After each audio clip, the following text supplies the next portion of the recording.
যে ভারতীয় আধিপত্যবাদ দীর্ঘদিনের প্রচেষ্টার পর গত 16 বছর তার সাজানো একজন প্রধানমন্ত্রীর আদলে মুখ্যমন্ত্রীকে বাংলাদেশে বসায় রাখছিলেন।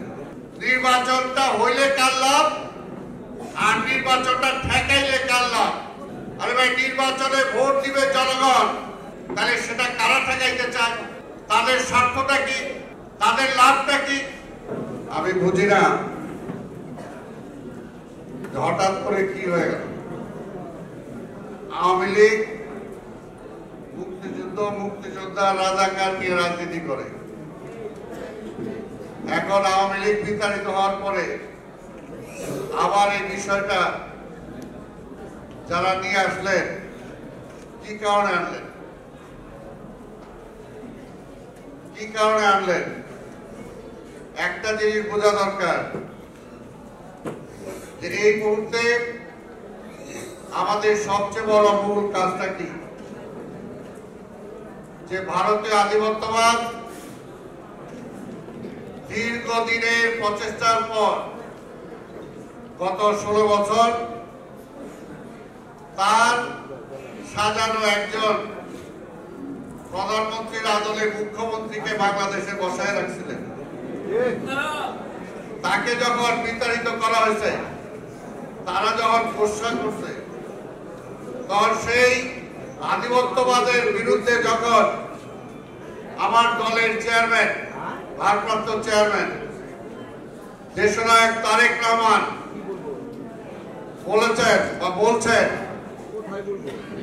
যে জাতীয় ঐক্যটা হলো আমাদের সবচেয়ে বেশি দরকার।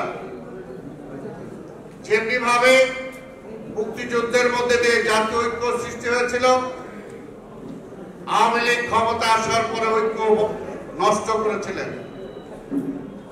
আজকেও একটি দল কেন জাতীয় ঐক্য নষ্ট করতে চাচ্ছে? এর সূত্রটা কোথায় খুঁজে দেখতে হবে। যারা গন্ডগোলের বছর বলেন, যারা মুক্তিযুদ্ধকে ব্যবসা হিসাবে ব্যবহার করে, সেই একই সূত্রে গাথা মনে হয় সবকিছু। তাই ভাইরা আমার, আজকে আমাদের সবচেয়ে বড় যেটা দরকার সেটা হলো জাতীয় ঐক্য। এই ছাত্ররা কি বলল, অমুকরা কি বলল, কিন্তু আমরা জানি যে আজকে যে রাজনীতিতে ঘনঘটা বাঁধানোর চেষ্টা করতেছে একটাই, সেটা হলো যে নির্বাচনটাকে ঠেকাও। নির্বাচনটা হইলে কার লাভ আর নির্বাচনটা ঠেকাইলে কার লাভ, এই দুইটা পরিষ্কার হয়ে যায় জনগণের সামনে।